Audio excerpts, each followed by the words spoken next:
Hi, hello, and welcome to a new episode of Live by IAS Factor. First question like move ചെയ്യാം.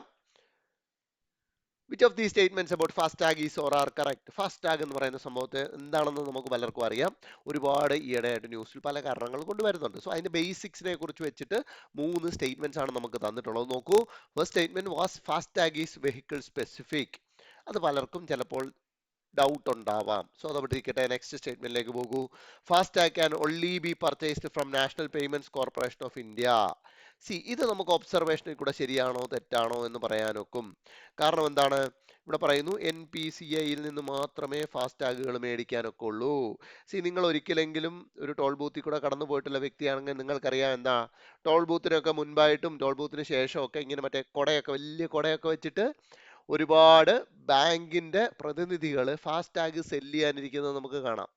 അത് payments ബാങ്കിന്റെ ആളുകളുണ്ട്, small finance ബാങ്കിന്റെ ഉണ്ട്, അല്ലാത്ത പ്രൈവറ്റ് ബാങ്കിന്റെ ഒക്കെ ഇരിക്കുന്നത് നമ്മൾ കണ്ടിട്ടുണ്ട്. സോ അതിൽ നിന്ന് തന്നെ നമുക്ക് മനസ്സിലാക്കാം എന്ത്, ഫാസ്ടാഗ് പ്രൈവറ്റ് ബാങ്കുകളിൽ നിന്നും അല്ല, പ്രൈവറ്റ് അല്ലേ, എല്ലാ ബാങ്കുകളും സെല്ല് ചെയ്യുന്നുണ്ട്. So that means two is wrong. ഇനി തേർഡ് സ്റ്റേറ്റ്മെന്റ് നോക്കൂ. FASTag can be use to make payments for parking fees in private facilities. Private ആയിട്ടുള്ള ഇടങ്ങളിൽ ഫാസ്ടാഗ് ഉപയോഗിച്ച് പാർക്കിംഗ് ഫീസ് കൊടുക്കാൻ പറ്റും. നിങ്ങൾ പല ഷോപ്പിംഗ് മാളുകളിൽ എസ്പെഷ്യലി ലുലുവിലൊക്കെ പോയിട്ടുണ്ടെങ്കിൽ നമുക്കറിയാം, ഫാസ്ടാഗ് വഴി പാർക്കിംഗ് കഴിഞ്ഞ് നമ്മൾ തിരിച്ചെടുക്കുമ്പോൾ ഫാസ്ടാഗ് വഴി മാത്രമായിട്ട് ടോൾ പേ ചെയ്യാനായിട്ട് ഒരു ലൈൻ സെപ്പറേറ്റ് ഉണ്ട് അല്ലേ? ആ അപ്പൊ അതിൽ നിന്ന് തന്നെ നമുക്ക് എന്ത് മനസ്സിലാക്കാം, ലുലു പോലൊക്കെ ഒരു പ്രൈവറ്റ് ഫെസിലിറ്റിയിലും നമുക്ക് ഫാസ്ടാഗ് യൂസ് ചെയ്യാം. സോ ടു റോങ് ആയിട്ട് വരുമ്പോൾ തന്നെ നമുക്കറിയാം എന്ത്, ഈ മൂന്നെണ്ണവും പോയി, ബാക്കി 1 and 3 ആർ റൈറ്റ്. അപ്പൊ 1ഉം റൈറ്റ് ആണ് എന്ന് നമുക്ക് മനസ്സിലാവുന്നല്ലോ. ഫാസ്ടാഗ് എന്ന് പറയുന്നത് വെഹിക്കിൾ സ്പെസിഫിക് ആണ്. അതായത് ഒരു വെഹിക്കിളിനായിട്ട് അലോട്ട് ചെയ്യുകയാണ്. അത് മറ്റൊരു വെഹിക്കിളിനായിട്ട് യൂസ് ചെയ്യാനൊക്കത്തില്ല. നിങ്ങൾ കണ്ടിട്ടില്ലേ, കാറിന്റെ ഒക്കെ വിൻഡ് ഷീൽഡിലാണ് ഇത് ഒട്ടിച്ചു വെക്കേണ്ടത്. അത് ആ കാറിന്റെ നമ്പർ വെച്ചിട്ടാണ് അത് ആ ഫാസ്ടാഗ് ഇഷ്യൂ ചെയ്യുന്നത്. അത് മറ്റൊരു വെഹിക്കിളിൽ യൂസ് ചെയ്തുകൂടാ. അതാണ് ഫാസ്ടാഗ് ഈസ് വെഹിക്കിൾ സ്പെസിഫിക് എന്ന് പറയുന്നത്. ഓക്കെ. പിന്നെ ഫാസ്ടാഗ് ഇഷ്യൂ ചെയ്യുന്നത് ആരാണ്? പേയ്മെന്റ്സ് കോർപ്പറേഷൻ ഓഫ് ഇന്ത്യ ഒന്നും അല്ല, പകരം ബാങ്കുകളാണ്, അല്ലെങ്കിൽ അങ്ങനത്തെ ഫിനാൻഷ്യൽ സ്ഥാപനങ്ങളാണ് എന്ത്, ഫാസ്ടാഗ് ഇഷ്യൂ ചെയ്യുന്നത്. National Payments Corporation of India എന്ന് പറയുന്നത് National Electronic Toll Collection System develop ചെയ്തിരിക്കുന്ന ഒരു സ്ഥാപനമാണ്. മനസ്സിലായില്ലേ? ഈ സിസ്റ്റം ഒക്കെ ഡെവലപ്പ് ചെയ്യുന്ന സ്ഥാപനമാണ് NPCI എന്ന് പറയുന്നത്. ഒരു ഫാസ്ടാഗ് ഇഷ്യൂ ചെയ്യുന്നില്ല. ഫാസ്ടാഗ് ഇഷ്യൂ ചെയ്യുന്നത് ഫിനാൻഷ്യൽ സ്ഥാപനങ്ങളാണ്. നെക്സ്റ്റ് ക്വസ്റ്റ്യൻ നോക്കൂ. Consider the following statements. Maritime State Development Council established as a statutory body focused on the integrated development of maritime sector in India. അപ്പോൾ maritime state development കൗൺസിലിനെ കുറിച്ച് ഒരു statement പറയുന്നു. Logically crack ചെയ്യാനായിട്ട് അതിനകത്തൊന്നുമില്ല. Second സ്റ്റേറ്റ്മെന്റിലേക്ക് നമ്മൾ പോകുന്നു. Indian Ports Act that regulates non major ports in India was the first act passed by republic of India. India republic ആയതിനു ശേഷം ആദ്യമായി പാസ്സാക്കുന്ന ആക്ട് ആണ് ഇന്ത്യൻ പോർട്സ് ആക്ട് എന്ന് പറയുന്നു. അതും ഗസ് ചെയ്യാനായിട്ട് വലിയ സ്കോപ്പ് ഒന്നുമില്ല, അവിടെ ഇരിക്കട്ടെ. മൂന്നാമത്തേത്, non major ports are under the jurisdiction of respective state maritime boards or state governments. അത് നമ്മൾക്ക് ഏറെക്കുറെ ക്രാക്ക് ചെയ്യാം. കാരണം നോൺ മേജർ ആയിട്ടുള്ള പോർട്ടുകളുടെ ജൂറിസ്ഡിക്ഷൻ സ്റ്റേറ്റ് മാരിടൈം ബോർഡിനോ അല്ലെങ്കിൽ സ്റ്റേറ്റ് ഗവൺമെന്റിനോ ആയിരിക്കും എന്ന് പറയുന്നു. നമുക്ക് തന്നെ ഇവിടെ അറിയാം എന്താണ് വിഴിഞ്ഞം പോർട്ട് കേരള സർക്കാരിന്റെ മാനേജ്മെന്റിന് കീഴിൽ അല്ലെങ്കിൽ ആ ജൂറിസ്ഡിക്ഷന് കീഴിലായിട്ടാണ് വരുന്നത്. സോ തേർഡ് വണ് ട്രൂ ആയിട്ട് നമുക്ക് കൺസിഡർ ചെയ്യാം. കാരണം വിഴിഞ്ഞം എന്ന് പറയുന്ന ഒരു മേജർ പോർട്ട് അല്ല, നോൺ മേജർ പോർട്ടാണ്. അതിന്റെ ജൂറിസ്ഡിക്ഷൻ വരുന്നത് കേരള സർക്കാരിന് കീഴിലുമാണെന്ന് നമുക്ക് അറിയാവുന്നത് കൊണ്ട് തേർഡ് വൺ ട്രൂ ആണ് എന്ന് നമുക്ക് എടുക്കാം. പക്ഷേ സ്റ്റിൽ എന്താണ്, നമുക്ക് ആൻസറിലേക്ക് എത്താൻ ഒക്കുന്നില്ല. സോ ഇങ്ങനത്തെ ഫാക്ച്വൽ ആയിട്ടുള്ള കാര്യങ്ങൾ നമ്മൾ പഠിച്ചു വെച്ചിരിക്കണം. ബിക്കോസ് ഫസ്റ്റ് സ്റ്റേറ്റ്മെന്റിലൊക്കെ നോക്കുകയാണെങ്കിൽ മാരിടൈം സ്റ്റേറ്റ് ഡെവലപ്മെന്റ് കൗൺസിൽ എന്ന് പറയുന്നത് established as A statutory body എന്നാണ് ഇവിടെ കൊടുത്തിരിക്കുന്നത്. ബട്ട് നോട്ട്, ഇത് സ്റ്റാറ്റ്യൂട്ടറി ബോഡി ആയിട്ടല്ല എസ്റ്റാബ്ലിഷ് ചെയ്തിട്ടുള്ളത്. മനസ്സിലായി? ഇതൊരു സ്റ്റാറ്റ്യൂട്ടറി ബോഡി ആയിട്ടല്ല എസ്റ്റാബ്ലിഷ് ചെയ്തിട്ടുള്ളത്. ഇതിന് കുറച്ച് അഡ്വൈസറി പവർ മാത്രമുള്ള ഒരു സെപ്പറേറ്റ് ബോഡി ആയിട്ടാണ് അത് വന്നിട്ടുള്ളത്. ഇപ്പോൾ പുതിയ നിയമം ഉണ്ടാക്കുമ്പോൾ അതിനകത്ത് ഇതിനെ സ്റ്റാറ്റ്യൂട്ടറി ആയിട്ടുള്ള ഒരു ബോഡി ആക്കാനായിട്ടുള്ള തീരുമാനം എടുത്തിട്ടുണ്ട്. പക്ഷേ എസ്റ്റാബ്ലിഷ് ചെയ്തപ്പോൾ എന്താണ്, സ്റ്റാറ്റ്യൂട്ടറി ബോഡി ആയിട്ടല്ല എസ്റ്റാബ്ലിഷ് ചെയ്തേക്കുന്നത്. So that means statement 1 is wrong. രണ്ടാമത്തെ നോക്കുക, ഇന്ത്യൻ പോർട്സ് ആക്ട് എന്ന് പറയുന്നത് ബ്രിട്ടീഷുകാരുടെ കാലത്ത് കൊണ്ടുവന്നിരിക്കുന്ന ആക്ട് ആണ്, അല്ലാതെ റിപ്പബ്ലിക് ഓഫ് ഇന്ത്യയിലെ ആദ്യത്തെ ആക്ട് ഒന്നുമല്ല. So that means 3 only is the right answer. 1 തെറ്റാണ്, 2 തെറ്റാണ്, 3 ശരിയാണ്. Maritime state development council is an apex advisory body in India focused on integrated development of maritime sector in India. 97-ൽ establish ചെയ്തതാണ്. അതായത് both major പോർട്ടുകളുടെ non major പോർട്ടുകളുടെ ഒക്കെ growth coordinate ചെയ്യുന്ന ഒരു സ്ഥാപനമാണ് എന്ത്, മാരിടൈം സ്റ്റേറ്റ് ഡെവലപ്മെന്റ് കൗൺസിൽ എന്ന് പറയുന്നത്. പിന്നെ നേരത്തെ പറഞ്ഞ പോലൊക്കെ ഇന്ത്യൻ പോർട്സ് ആക്ട് വന്നിരിക്കുന്നത് ബ്രിട്ടീഷുകാരുടെ കാലത്താണ്. ഇതൊക്കെ ശ്രദ്ധിച്ചു നോക്കണം. പത്രത്തിൽ ഇത് എവിടെയെന്ന് പലരും ഇപ്പോൾ സംശയിക്കുന്നുണ്ടാവാം. ഞാൻ പറഞ്ഞല്ലോ, പത്രത്തിന് ന്യൂസിനകത്തേക്ക് വായിച്ചു പോകുമ്പോൾ ഇതൊക്കെ നിങ്ങൾക്ക് അവിടെ കാണാൻ കഴിയുന്ന കാര്യങ്ങളാണ്. അപ്പം ഈ മാരിടൈം സെക്ടർ ഒന്ന് നോക്കി വെക്കുക. ഓക്കെ, കാരണം റീസെന്റ് ആയിട്ട് port led development, port development തുടങ്ങിയതൊക്കെ വളരെ ഇമ്പോർട്ടന്റ് ആയിട്ട് ന്യൂസിൽ വരുന്നത് കൊണ്ട്. നോക്കൂ, മറ്റൊരെണ്ണം ഗ്രേ മാർക്കറ്റിനെ കുറിച്ചാണ്. എന്താണ് ക്യാപിറ്റൽ മാർക്കറ്റ് അല്ലെങ്കിൽ എസ്പെഷ്യലി സെക്യൂരിറ്റീസ് മാർക്കറ്റ് എന്ന് പറയുന്നത് ഞാൻ എപ്പോഴും എല്ലാ എപ്പിസോഡിലും പറയുന്ന പോലെ തന്നെ ഹോട്ട് ടോപ്പിക്കാണ് റൈറ്റ് നൗ UPSC സംബന്ധിച്ച്. സോ അതുമായിട്ട് ബന്ധപ്പെട്ടിട്ട് വരുന്ന വളരെ ചോദ്യം ചോദിക്കാൻ വളരെ സാധ്യതയുള്ള ഒരു ടേമാണ് ഗ്രേ മാർക്കറ്റ് എന്ന് പറയുന്നത്. ഫസ്റ്റ് സ്റ്റേറ്റ്മെന്റ് നോക്കൂ, grey market is an illegal market where goods and securities are trade to avoid taxes. Taxes ഒഴിവാക്കാൻ വേണ്ടി ഇല്ലീഗലായിട്ട് നടത്തുന്ന ഒരു മാർക്കറ്റാണ് ഗ്രേ മാർക്കറ്റ്. ഞാൻ പറഞ്ഞല്ലോ, ഒരിക്കലെങ്കിലും ഈ ഏരിയയുമായിട്ട് ബന്ധപ്പെട്ട് ഒരു ന്യൂസ് വായിച്ചിട്ടുള്ള ഒരു വ്യക്തിക്ക്, അത് IPO ആയിക്കോട്ടെ, അല്ലെങ്കിൽ ഈ ഒരു ഏരിയയുമായിട്ട് ന്യൂസ് വായിച്ച് ഒരിക്കലെങ്കിലും ന്യൂസിൽ ഈ ഗ്രേ മാർക്കറ്റ് എന്ന് പറയുന്ന ടേം കണ്ടിട്ടുള്ള ഒരാൾക്ക് മനസ്സിലാവും ഇത് ഇന്ത്യയിൽ ഇന്നും നിലവിലുള്ള ഒരു സംവിധാനമാണ്. അപ്പൊ ഇല്ലീഗൽ ആണെങ്കിൽ എന്താണ്, എന്തായാലും ഇന്ത്യയിൽ പിടിക്കപ്പെട്ടേനെ വല്ലോ. അപ്പോൾ ഇത് തെറ്റായിട്ട് നമുക്ക് കൺസിഡർ ചെയ്യാം. എന്ത് വേണം ഇവിടെ, ന്യൂസ് പേപ്പറിന്റെ ഒരു ചെറിയ ഒരു ബോധമെങ്കിലും ഉള്ള ആൾക്കേ അത് എലിമിനേറ്റ് ചെയ്യാനൊക്കത്തുള്ളൂ. സോ ഗ്രേ മാർക്കറ്റ് ഒരു ഇല്ലീഗൽ മാർക്കറ്റ് ആണ്, പ്രത്യേകിച്ച് ടാക്സ് അവോയ്ഡ് ചെയ്യാനായിട്ട് ട്രാൻസാക്ഷൻസ് നടക്കുന്ന ഒരു ഇല്ലീഗൽ മാർക്കറ്റ് ആണ് എന്ന് പറഞ്ഞാൽ അത് തീർച്ചയായിട്ടും ഒരു ബേസിക് നോളജ്, ബേസിക് പത്രം വായിക്കുന്ന ഒരു വ്യക്തി അത് എലിമിനേറ്റ് ചെയ്തിരിക്കണം. സെക്കൻഡ് സ്റ്റേറ്റ്മെന്റ് നോക്കൂ, in the context of IPO, grey market is an unofficial platform for trading shares before they are officially listed on stock exchange. ഞാൻ പറഞ്ഞു, IPOയുമായിട്ട് ബന്ധപ്പെട്ട ന്യൂസ് വായിച്ചിട്ടുള്ള വ്യക്തിയാണെങ്കിൽ തീർച്ചയായിട്ടും ഇത് കിട്ടും. Because statement 2 is right.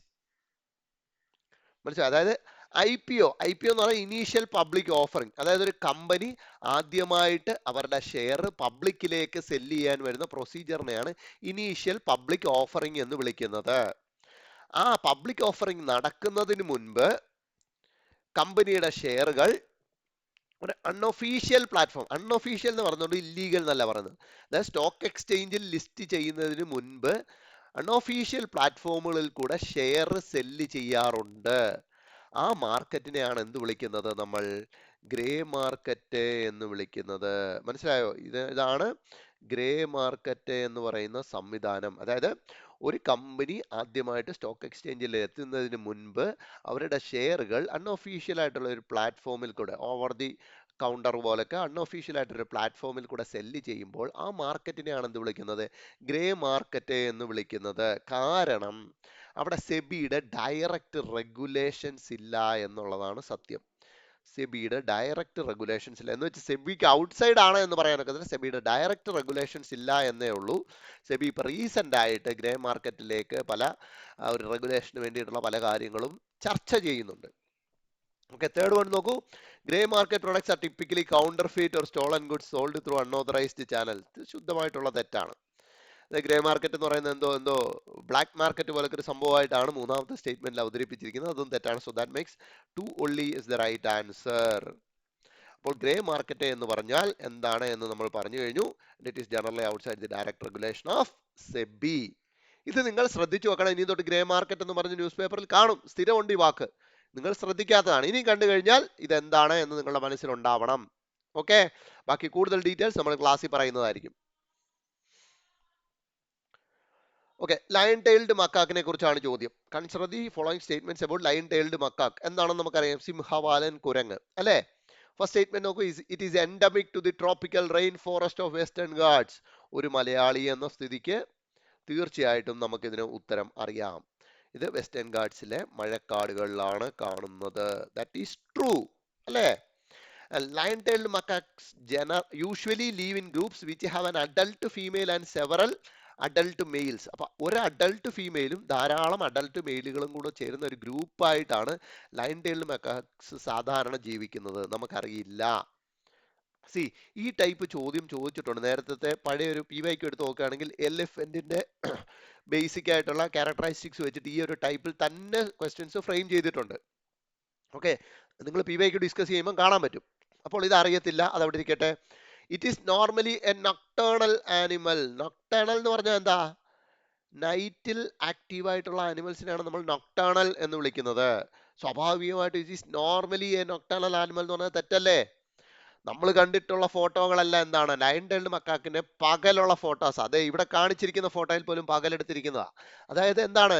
ഇത് ഡയൂർണൽ ആയിട്ടുള്ള ആനിമൽ ആണ്. അതായത് പകൽ ആക്റ്റീവായിട്ടിരിക്കുന്ന ഒരു ആനിമൽ ആണ് എന്ത്? ലയൺ ടൈൽഡ് മക്കാക്ക് എന്ന് പറയുന്നത് ഡയൂർണൽ. ഓക്കെ, ഡയർണൽ. അപ്പം നൊക്ടേണൽ എന്ന് പറഞ്ഞാൽ രാത്രി ആക്റ്റീവ് ആയിട്ടുള്ളത്, അതല്ല. അപ്പം 1ഉം 3യും തെറ്റാണെങ്കിൽ 2 ഒള്ളി എന്നുള്ളത് അല്ല, 1 ശരിയാണ്, 3 തെറ്റ് അല്ലേ? 3 തെറ്റുമ്പോൾ ഇതും ആവില്ല, ഇതും ആവില്ല. 1 ഒള്ളി ആവാം, 1 ആൻഡ് 2 ഒള്ളി ആവാം. എന്നാൽ ആൻസർ കിട്ടോ 1 ഒള്ളിയാണ്. കാരണം എന്താ? 2ഉം തെറ്റാണ് എന്ന് ഞാൻ പറയുന്നു. കാരണം ഇവിടെ ഒരു അഡൽട്ട് മെയിലും സെവറൽ അഡൽട്ട് ഫീമെയിൽസും അടങ്ങുന്നതാണ് എന്ത്? ഒരു ലയൺ ടൈൽഡ് മക്കാക്കിന്റെ ഗ്രൂപ്പ്. അപ്പൊ ലയൺ ടൈൽഡ് മക്കാക്കിന്റെ ഒരു ഗ്രൂപ്പ് എന്ന് പറഞ്ഞു കഴിഞ്ഞാൽ പൊതുവെ ഒരു അഡൽട്ട് മെയിലും ഉണ്ടാവും, കുറെ അഡൽട്ട് ഫീമെയിൽസും, ബാക്കിയുള്ളവയ്ക്ക് ഇമ്മച്ചുവർ ആയിട്ടുള്ള മക്കാക്സും ആയിരിക്കും ഗ്രൂപ്പിൽ ഉണ്ടാവുക. ചുരുങ്ങിയ ഒരു 16 മുതൽ 18 വരെയുള്ള മക്കാക്സ് ഒരുമിച്ചിട്ടായിരിക്കും ഒരു ഗ്രൂപ്പിൽ ഉണ്ടാവുക. Okay, and it is an old world monkey and it is listed as endangered species as per IUCN Red List. So last question ലേക്ക് വരുന്നു. Primarily for which of these factors was nicotinamide mononucleotide in news recently? ഇതിൽ ഏത് കാരണം കൊണ്ടാണ് nicotinamide മോണോന്യൂക്ലിയോടൈഡ് recent ന്യൂസിൽ വന്നിട്ടുള്ളത്? Science and ടെക്നോളജിയിൽ നിന്നും ഇത്തരം നമുക്ക് പരിചിതമല്ലാത്ത സയന്റിഫിക് ടേംസ് വെച്ചിട്ടുള്ള ചോദ്യങ്ങൾ വന്നിട്ടുണ്ട്. ഇത് നമ്മൾ അറിഞ്ഞിരിക്കണം, കാരണം ഇതിന് ഒരു വലിയ സിഗ്നിഫിക്കൻസ് ഉണ്ട് ഇന്ന്. ഓക്കെ, ഞാൻ പറയാലോ, ആൻസർ നേരിട്ട് പറയാം.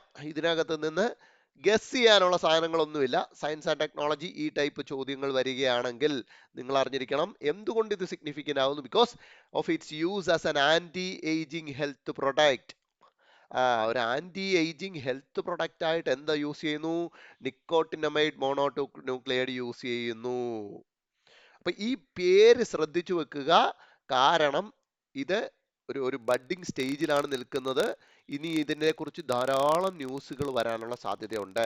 ഇങ്ങനത്തെ കോർ സയന്റിഫിക് ടൈം ഒക്കെ കണ്ടു കഴിയുമ്പോൾ ഇതൊക്കെ ഇത് നമുക്ക് പറ്റുന്ന ഇത് വല്ല ഡോക്ടേഴ്സിനോ റിസർച്ചേഴ്സിനോ ഉള്ളതാണ് എന്ന് പറഞ്ഞ് തള്ളിക്കളയരുത്. ബിക്കോസ് ഇതിന്റെ മെയിൻ ആപ്ലിക്കേഷൻ റൈറ്റ് നൗ എന്തിലാണ് എന്ന് ചോദിച്ചു കഴിഞ്ഞാൽ it's used as an anti ageing health product.